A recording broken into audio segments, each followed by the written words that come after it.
मुख्तार के दफन हुए 4 दिन से ज्यादा बीत चुके हैं, लेकिन यूपी में विपक्षी नेताओं की जुबान पर सिर्फ और सिर्फ मुख्तार है।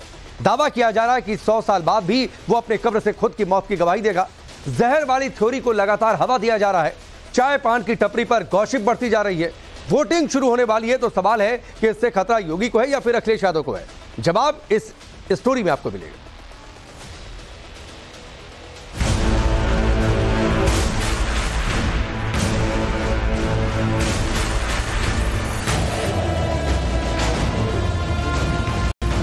जिन लोगों ने ये समझ लिया है कि मुख्तार अंसारी की कहानी डेड एंड हो गई, ऐसा नहीं है।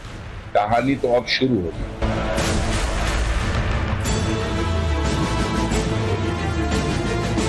लोग ये भी महसूस कर रहे हैं कि जेल में जहर दिया गया है और लोग चर्चा कर रहे हैं, संदेह कर रहे हैं। सोचो जो सरकार की हिफाजत में जिसकी जांच की जाए। चुनावी माहौल के बीच माफिया मुख्तार की मौत पर हर रोज पॉइजन वाली थ्योरी उछाली जा रही है। वो माफिया जो 5 फीट नीचे जमीन में दफन हो चुका है, जिसका शरीर मिट्टी में मिल चुका है, लेकिन पूर्वांचल में उसके वोटों की विरासत पर नजर रखने वाली पार्टियां मुख्तार को सुकून से कब्र में सोने भी नहीं दे रही। गड़े मुर्दे को उखाड़ने की कोशिश हो रही है। पहले समाजवादी पार्टी के 2 नेताओं का ताजा बयान सुन लीजिए। पुलिस के संरक्षण में जो हत्याएं हो रही हैं, जेलों में हत्याएं हो रही हैं, तो पूरी तरह से भारतीय जनता पार्टी के राज में कानून व्यवस्था ध्वस्त है। मुख्तार अंसारी साहब का जिस दिन इंतकाल हुआ, उससे काफ़ी समय पहले से इस बात का कयास लगाए जा रहे थे। जब उनको पंजाब जेल से यहाँ लाने की बात चली थी, तब भी उन्होंने कहा था कि ये मुझे मारने की साजिश रच रहे हैं और इनका मकसद दूसरा है। जब इतने लंबे समय से पहले इस बात को कह दिया गया और फिर सरकारी तंत्र के अंदर जो है, जेल के अंदर ये हत्या होना, हत्या ही कहेंगे, उनका मतलब इंतकाल होना एक सवालिया निशान बनता है। शिवपाल यादव और जियाउर रहमान बर्क समाजवादी पार्टी के दोनों नेता चुनावी दंगल में हैं। जनता के वोट से अब इनका सियासी भविष्य तय होना है, लेकिन दोनों की जुबान पर मुद्दा एक, माफिया मुख्तार की मौत नहीं बल्कि हत्या वाली थ्योरी को आगे बढ़ा रहे हैं। वही थ्योरी जो अंसारी परिवार पिछले कई दिनों से चीख चीख कर कह रहा है। 19 तारीख को मुख्तार को जहर दिया गया, जेल में खाने में मिलाकर जहर दिया गया। मुख्तार ने खुद इसकी कंप्लेन न्यायालय में कराई। उनके वकील ने हमें भी बताया। हमने खुद जेल सुपरिटेंडेंट से टेलीफोन से बात की और उसने बताया कि हाँ, तबीयत खराब है। हम लोग डॉक्टर भी दो डॉक्टरों का पैनल बाहर से भी मंगाया है और जेल का डॉक्टर, ये 3 डॉक्टर उनका इलाज कर रहे हैं। शुरुआती रिपोर्ट में ये बात सामने आ चुकी है कि मुख्तार अंसारी की मौत कार्डियक अरेस्ट की वजह से हुई, यानी जब दिल शरीर को धोखा दे दे तब व्यक्ति की मौत हो जाती है। बिस्रा को प्रिजर्व रखा गया है, हर एंगल से जांच हो रही है। बावजूद इसके माफिया मुख्तार के समर्थक जहर वाली थ्योरी पर फुल स्टॉप लगाने से बाज नहीं आ रहे। ऐसे में सवाल है कि क्या कब्र में दफन होने के बाद मुख्तार की बॉडी की जांच हो सकती है? अगर जांच संभव है तो कितने सालों बाद भी बॉडी की जांच की जा सकती है? कब्र में दबी बॉडी से जहर वाली थ्योरी को कितने साल के भीतर साबित करना होता है? इन तमाम सवालों के जवाब ढूंढने के लिए टाइम्स नाउ नवभारत की टीम ने रुख किया बनारस हिंदू यूनिवर्सिटी के फॉरेंसिक डिपार्टमेंट का। पूरे पूर्वांचल में बीएचयू के इस विभाग के एक्सपर्ट्स का ओपिनियन मेडिकल लीगल केस में बेहद मायने रखता है। यहाँ हमारी मुलाकात फॉरेंसिक एक्सपर्ट मनोज पाठक से हुई। प्रोफेसर पाठक कई पेचीदा पोस्टमार्टम केस हैंडल कर चुके हैं। बातचीत में हमें कई चौंकाने वाली बातें पता चली। अफजाल अंसारी भले ही 10-20 साल बाद मुख्तार की बॉडी से जहर के सबूत साबित हो जाने के दावे कर रहे हों, लेकिन मेडिकल साइंस कहता है कि मौत के 100 साल बाद भी हड्डियों से जहर की पुष्टि हो सकती है। हड्डी के 1 सेंटीमीटर के सैंपल से यह साबित किया जा सकता है कि मौत जहर की वजह से हुई या किसी और वजह से। अगर जहर दिया गया तो जहर और उसकी मात्रा की सटीक जानकारी मिल सकती है। जांच की ये सुविधा IMS BHU के फॉरेंसिक विभाग की टॉक्सिकोलॉजी लैब में मौजूद है।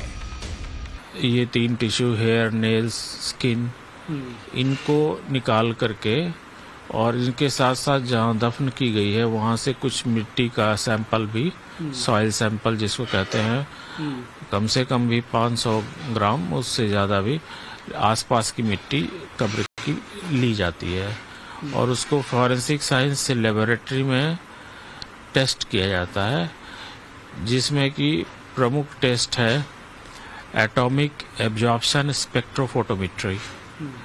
इस टेस्ट में किसी भी सैंपल में, केमिकल में या बॉडी में अगर कोई भी मेटालिक पॉइजन है तो वो डिटेक्ट हो जाता है।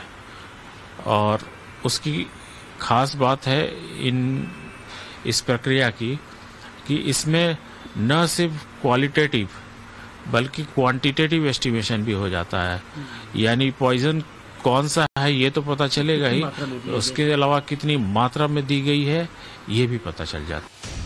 100 साल बाद भी माफिया मुख्तार का शव अगर अपनी मौत की गवाही देगा तो ये मेडिकल साइंस में संभव है। एक्सपर्ट्स के मुताबिक जहर भारी धातु यानी हैवी मेटल की कैटेगरी में आता है। उसमें आर्सेनिक, मरकरी, लेड, थैलियम जैसे एलिमेंट होते हैं जो हड्डी, बाल और नाखून में जगह बना लेते हैं। सैंपल लेने के बाद एटॉमिक ऑब्जर्वेशन स्पेक्ट्रोफोटोमेट्री से जहर की गुणवत्ता और उसकी मात्रा चेक की जाती है। और जब केमिकल एनालिसिस का या टॉक्सिकोलॉजिकल एनालिसिस भी उसी को कहते हैं, इसका रिपोर्ट हमको फॉरेंसिक साइंस लेबोरेटरी से पता चल जाएगा और अगर उसमें पॉइजन नेगेटिव आया तो यानी नेचुरल डेथ होती है, और अगर पॉइजन के ट्रेसेस मिले, पॉजिटिव आता है, तो फिर हम उस लाइन ऑफ एक्शन पे, उस पॉइजन के डिटेक्शन पे और डिटेल्ड स्टडी करते हैं, दूसरे भी टेस्ट करते हैं, जैसा कि मैंने भी एटॉमिक एब्जॉर्प्शन स्पेक्ट्रोफोटोमेट्री कहा। अब एक होता है flame ion atomic absorption spectrometry, फिर एक TLC है जो कि प्रिलिमिनरी टेस्ट है। TLC एक क्वालिटेटिव टेस्ट है, क्वांटिटेटिव नहीं है। या आयन क्रोमेटोग्राफी, ये सब क्वांटिटेटिव टेस्ट हैं, ये क्वालिटी और क्वांटिटी दोनों बताते हैं। तो इन टेस्ट को लगाया जाएगा तो अगर पॉइजन के ट्रेस होंगे तो वो ज़रूर मिल जाते हैं। मुख्तार समर्थक बार बार दावे कर रहे हैं कि पूर्वांचल के इस डॉन को धीमे जहर ने जेल से कब्रिस्तान तक पहुंचा दिया। ये स्लो पॉइजन काम कैसे करता है, शरीर पर इसका किस तरह असर होता है, इसे लेकर भी हमने फॉरेंसिक एक्सपर्ट मनोज कुमार पाठक से सीधा सवाल किया तो जवाब हैरान करने वाला था। कुछ पॉइजन आइडियल होमिसाइडल पॉइजन कहलाते हैं। उनकी ये खासियत होती है कि न उनमें टेस्ट होता है, न उसमें स्मेल होता है, न उसमें कोई कलर होता है, और वो इजीली अवेलेबल होते हैं हमारे यहाँ मार्केट में। और सबसे ये बात है कि उसमें डिले डेथ होती है, डिलेड डेथ, मतलब एकाएक मौत नहीं होगी, धीरे धीरे होगी। और पॉइजन का डोज भी आपको एक बार में ज़्यादा नहीं देना है, धीरे धीरे देते रहिए और वो बॉडी में अक्यूमुलेट होता चला जाता है।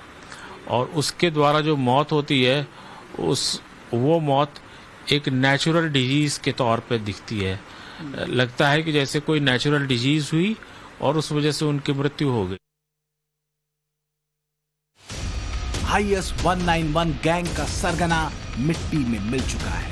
विरोधियों की जहर वाली थ्योरी के सच की पड़ताल के लिए योगी सरकार ने एक नहीं 2 जांच बिठा दी। पहली मजिस्ट्रियल जांच है जिसमें मुख्तार अंसारी की मौत के मामले में जो भी शख्स कोई सबूत या बयान दर्ज कराना चाहते हैं तो उन्हें 15 अप्रैल तक का समय दिया गया है। दूसरी न्यायिक जांच है जिसमें बांदा के ACJM गरिमा सिंह को जांच अधिकारी बनाया गया है, जो 1 महीने के अंदर पूरी रिपोर्ट कोर्ट को सौंपेंगी। या तो अपराध करना बंद करो, और अपराध करोगे तो उसकी कीमत चुकाने के लिए तैयार रहो। बहनों और भाइयों, तो ज्यादातर अपराधियों ने अपनी जमानतें तुड़वा करके जेल में चले गए और अब तो कह रहे हैं भैया हमें जेल में ही मत भेजो। अब वहां भी जाने से भाग कर रहे हैं। अब आप देख रहे होंगे। जाहिर है मुख्तार की मौत के बाद ही योगी सरकार पूरे मामले में दूध का दूध और पानी का पानी कर देना चाहती है, लेकिन ऐसा लगता है कि सरकार विरोधियों को जांच पर भरोसा ही नहीं है। शायद उन्हें ये पता है कि आने वाले कई दशकों तक देश प्रदेश की सत्ता में उनकी दाल नहीं गलने वाली, और यही वजह है कि गड़े मुर्दे को उखाड़ने के लिए 20 साल का टारगेट फिलहाल सेट कर रखा है।